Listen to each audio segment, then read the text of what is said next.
Here goes a famous story. As his wedding anniversary drew near, the man began to plan for a gift for his wife.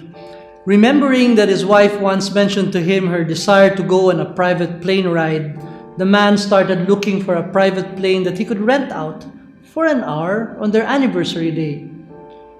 His search brought him to an owner pilot whose asking price was quite expensive. After some bargaining, the owner pilot finally agreed to lower his price, but on one condition: that both the man and his wife will not say a word throughout the trip. Otherwise, he would charge them for the original price.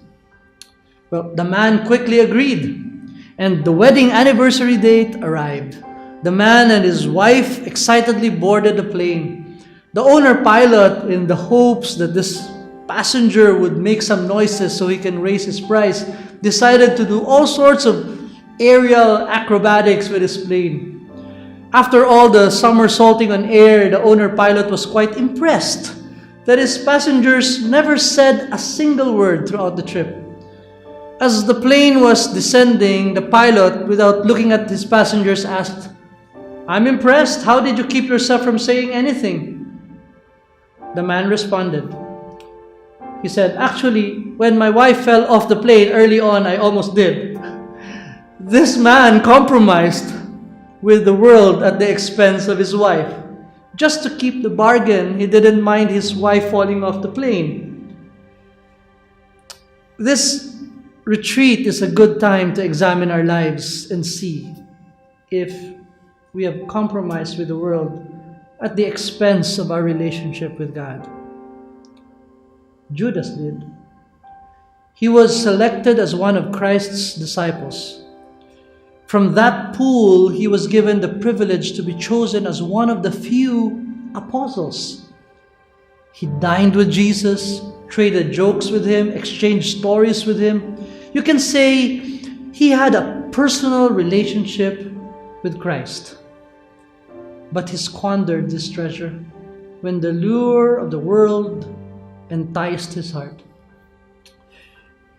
Judas came up to the chief priests that day, willing to barter all of these for a price.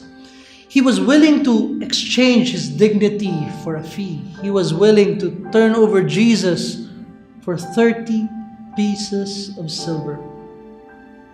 Was Jesus that cheap? How about you, dear friend? What is your price?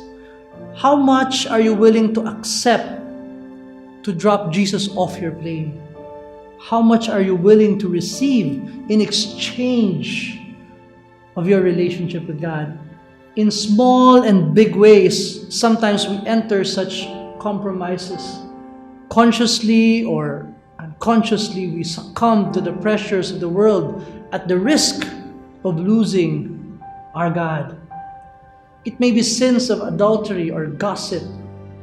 One is mortal, the other is venial. But just the same, both are ex-deals with the world. Both sins bumped God off your plane. Both handed Jesus over to Calvary. Both led to his crucifixion on the cross. Reminds me of another famous story. The woman was beaten up badly by the authorities in a communist country for her refusal to cease from praying. One of the officers asked, "What can make you stop praying? Surely you must have a price." The woman, beaten black and blue, raised her head up to gaze at her torturers and said, "You are correct. I have a price. But you cannot afford me. My price is too expensive.